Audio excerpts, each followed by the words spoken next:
and emptied of the help and companionship of everyone around you in your mind. Everyone in your environment. To be empty, to be lonely means to be cut off, to be separated, and emptied of the help and companionship of everyone in your environment, in your mind.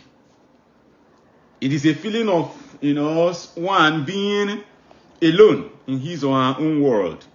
It is not the same thing as being alone. No. Alone is just to be one, separate. If she lives here now, I'm alone. It doesn't mean that I'm lonely. So it's not the same. So that we're looking at loneliness today. And that's what we're discussing. You have your right to ask your question, make your contributions at the appointed time. To be lonely is one having this feeling of being in his own world. Now, this means that one can be with her husband, with his wife, with family members, with friends around, loving, living together, please, not loving, living together with them, yet the person is lonely. It is loneliness is a very dangerous state of life. In marriage, in family, in life, generally, and in family, especially in marriage, it's dangerous, as we're going to be seeing now. Why? Why is it that loneliness is dangerous? Number one, loneliness is this dangerous because it creates in you a sense of fear and a resentment. Loneliness is dangerous because it breeds a sense of fear and resentment, against everyone around you. Your spouse, your parents, your kids, and because it brings this sense of resentment, it portends a lot of dangers, which are going to be seen very soon right now. Remember I said it's dangerous because it breeds a sense of fear. Because why? Because you feel that everyone is against you. Yeah. No one wants to see something from your own perspective. No one is on your side. So that's what loneliness can do. Loneliness breeds that sense of resentment, that sense of fear against family members, against those around you, because of this feeling of no one being on your side. Number two, loneliness is capable of making people develop a hard heart of wickedness, a vengeful heart, and so on, which puts everyone around the victim at risk. Now, by the way, I didn't tell you, loneliness could be psychological normally. Normally, it could be a psychological case, but on the other side, loneliness also could be demonic. It could also be spiritual. We're going to be seeing scriptures for you to understand what I mean. It could be spiritual when a man starts feeling that God is no longer with me. Like David, we're going to be seeing, Psalm 143, we're going to see that as we're going now. So it could be spiritual. It could be spiritual. But worse is that it could be demonic. It could also be psychological. And that is why this point is coming up. It is capable of making people develop a hard heart. A heart of wickedness, a vengeful heart against which puts everyone around in danger, at risk. You cannot know why God led us to bring it up today. It makes one easily frustrated. That's another dangerous thing about problem of loneliness. It makes one easily frustrated because it's over. The person is down. We're going to be reading from Psalm. Baby, you can help me. Looks like that scripture is coming up and coming up. It's coming up. That's Psalm 143. Psalm 143, verses 3 and 7. For the enemy has persecuted my soul. He has crushed my life to the ground. He has made me dwell in darkness, like those who have long been dead. So, loneliness makes a man have this feeling like those who have died before, not even those who died yesterday, those who have died, who have long been dead. Look at verse 7, it says, do not hide your face from me. That's why I say loneliness is also spiritual. those of us who are, I believe most of us here were Christians. Loneliness could be spiritual. Mm-hmm. A man could be a man of God, but he's lonely. He's lonely. It could be a feeling that God had left him in his life, in his ministry. Maybe he's praying and nothing is happening. Nothing is happening. Thank you, baby girl. Once in a while, we feel that loneliness. Yes. That you've been praying, and especially when God is silent. That moment at which God is silent in your life, if you don't watch it, you can be very lonely that period. And anything can happen. Anything can happen. So let's finish what the psalmist was saying to portray your point, baby girl. Say, do not hide your face from me. Now the question is, has God hidden his face from you before? I don't know who is listening to me. I don't know if you are in that state now. If God hides his face from you 1 second, you are gone. Devil will swallow you. Devil will swallow you. You don't need the reason as a child of God. The only reason why you are still there moving on is because God is with you. You can't hide himself from. Now, but that was a state that the enemy pushed. He said, the enemies have crushed me. He said, they have crushed me. The psalmist said, David also, besides writing this, said, they have persecuted my soul. And that's why I told you, loneliness is a feeling in the heart. It's in the soul, in the mind rather. And the mind is a part of the soul. So whether it is psychological or demonic or spiritual, it's a matter of the mind. It's a matter of the soul. And that's why it's deadly. And that's why it's dangerous. That's why it can kill a marriage. You see, I don't know. You see people, somebody will rise up, kill himself, kill the wife, kill the children. No, it's loneliness that leads to that. That is one of the things that we're going to see right now. So he said, do not hide yourself from me, lest I be like those who go down in the pit. So he said this thing 2 times in the same chapter, even more. He said, do not hide yourself from me. Say, lest I be like those who go down in the pit, those who are buried. Loneliness can lead to frustration. It makes somebody to be easily frustrated in your business, in your dealing, in your marriage, in whatever you're doing. Loneliness leads to depression, like baby girl already said. I'm not repeating it. Loneliness leads to depression. Loneliness breeds the thought of suicide, and even not just the thought of suicide. Sometimes it's execution. Loneliness brings the thought of suicide. Loneliness, what's among all the problems and dangers of loneliness is that loneliness stirs up the thought of one harming his spouse or her spouse or family members or friends or parents around, or anybody around. Loneliness makes one to think. I don't know if I have told us the story here in this, just of this pilot who was suffering depression. I don't know what was his problem. He felt that the only way to get at people was to crash the plane. His senior pilot left him to go and ease himself in the washroom. He locked the cockpit and they crashed the plane. Everybody died. That's it. It makes, because the guy was lonely. And when they finished examining, these things happen. People must really know what actually happened. When they actually found out, they said this guy had been depressed. And the company that employed him didn't know. See, it makes you want to harm every other person around you, including yourself.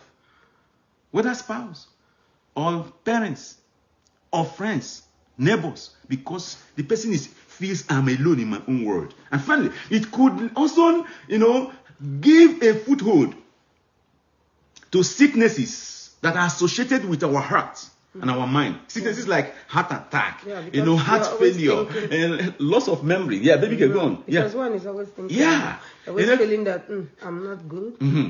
Everybody has left me. Even God has left me. So what else? Sickness will start coming as you're thinking too much, high BP, everything that is not existing before in the person's life will begin to come up. Because there is that room has been created. Even loss of appetite, because the person doesn't even feel like what use is it eating? The person can't eat. I've seen that loneliness can make one very wretched. You see that some persons today are living a wretched life. It can be traceable to loneliness. Okay. And this thing called loneliness is very dangerous. That it can make your life miserable. Yeah. It can make you miserable, even in the midst of easygoing people or whatever. Even in the midst of having all the money at your disposal, you can still be suffering loneliness. Babe, you have brought up something. Loneliness is not a problem of poor people. Poor people or even rich people. Anybody's case. Or a problem of those who are married or those who are not married. Single. No. Loneliness is a problem. Somebody can be a millionaire and you see the person committing suicide. What happened? He got a point in his life when he was lonely and nobody. How can you just see somebody will just see the child living in the same house with the parents? They say, where is this guy? Where is this guy? Where is this guy? Finally, they discovered he had committed suicide in his room. Everybody is living. So that loneliness is not the same thing as being alone. They are not the same. Loneliness is a kind of separation in the heart, in your mind, that you're alone, that is all over. Everybody is against me. Nothing is working for me. Nothing is on my side. The person can be a millionaire. It doesn't matter. He can be married. He can be a man of God. It doesn't matter. He can be casting out demons. Can be a successful preacher. It doesn't matter. It doesn't matter who.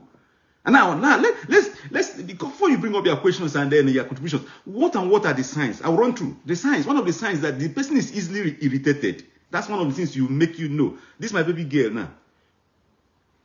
How do I know that she's not lonely? That the demon of loneliness have come?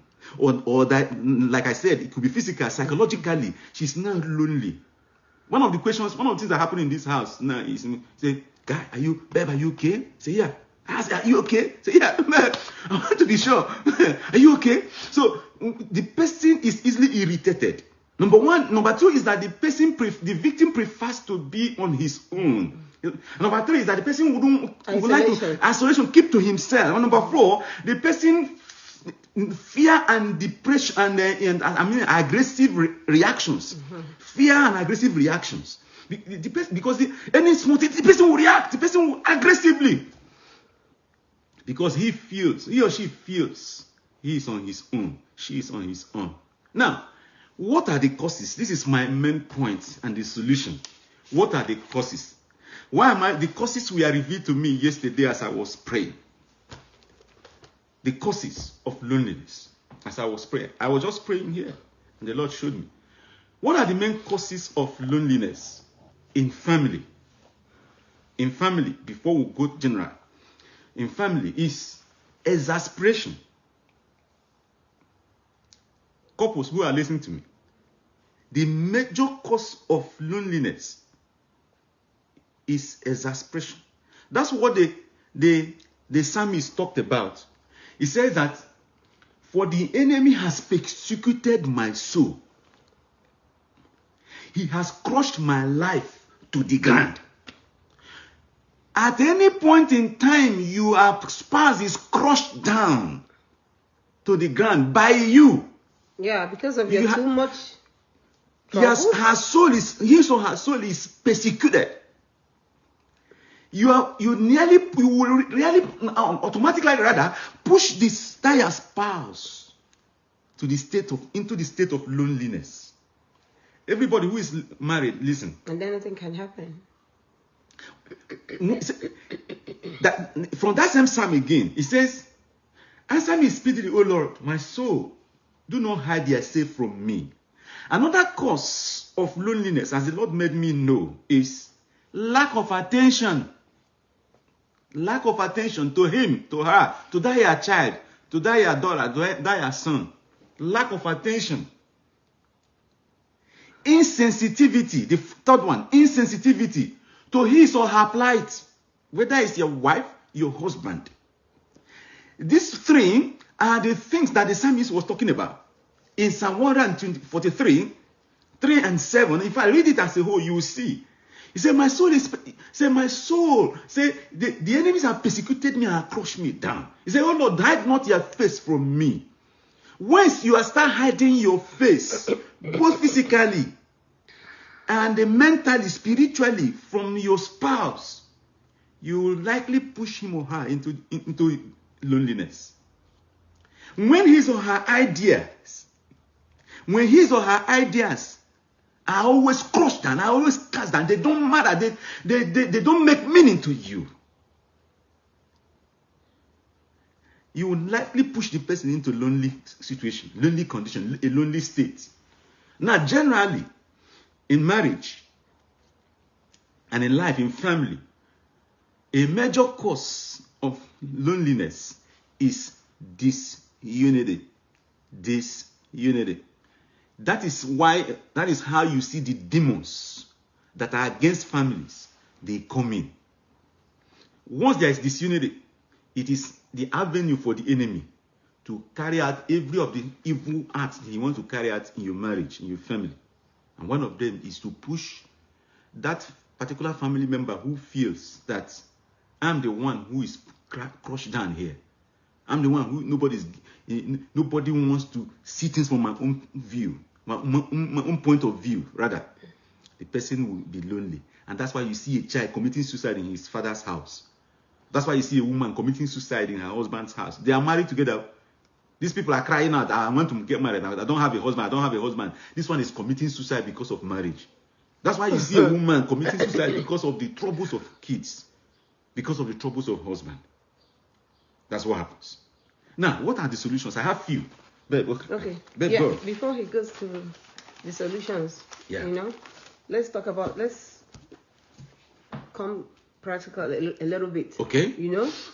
As married couples, we talked about lack of attention. Mm-hmm. And it's a problem. This is even the reason why kids commit suicide even in their father's house. Mm-hmm. Right under their nose. They will go upstairs, hang themselves, or go on the basement and kill themselves. Because they have come to the point they are feeling that they are lacking attention. You don't care for them. Either that the parents are too busy, they are too busy, they have busy schedules, they don't have time, for the kids. Even when they are asking for your time, you are telling them, oh, please go. You see, daddy is so busy right now. Mom is very busy with office work. And the worst is that we even come home with plenty of them. We come home with lots of office work. We work till evening. We still bring them back home.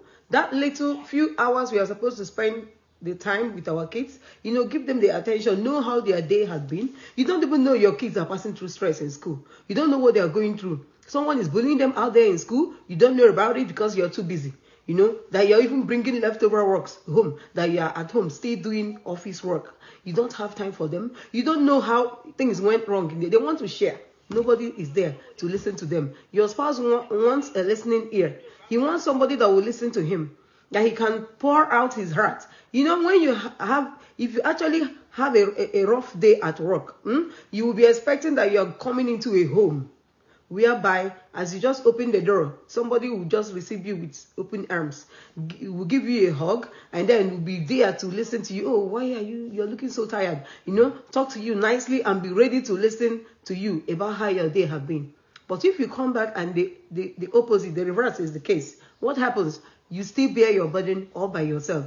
You feel in you that he doesn't even care. She doesn't even care. Oh, my parents don't even care. It's all about them. Maybe you're there right before them making business calls, talking about millions of dollars to spend. And it's all about money. My parents are always talking about business, all about ministry, all about studying the word of God. They don't have time for us. It's all about prayer meetings and this and that. You may be busy counseling other people. And yet your own kids right before you, they are looking for counsel. Yeah. They're looking for a counselor. You can't be there for them. But you can be busy ministering to other people, giving them life. And the people right with you in your own house don't have the life. You are giving out to others, and the people in your house can't receive what you're giving to other people. And they begin to feel that nobody cares about them. You see, they even, of course, when you begin to fear that the people that should love you most, whom you are seeing, who should be your God, they are not. If you see them not caring, how will you even believe that God in heaven cares? You see, just because he is my partner, he doesn't show concern. So how do you want me, if I don't have that deep knowledge of God,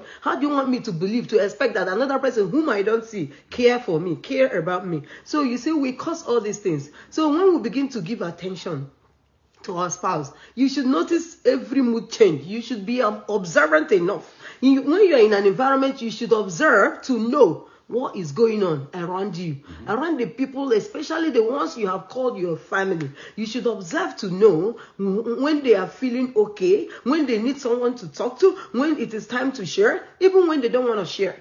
You can encourage them to talk. You can encourage them to speak up, and they can open up, and you give them help. If they don't open up to you, you would know they are going through a lot. So it is very, very important that we begin to give attention to our partners, not like giving people outside attention, and then the people that are living with us, we don't have time for them. We cut down on our traveling, Yeah, we know we are very busy people.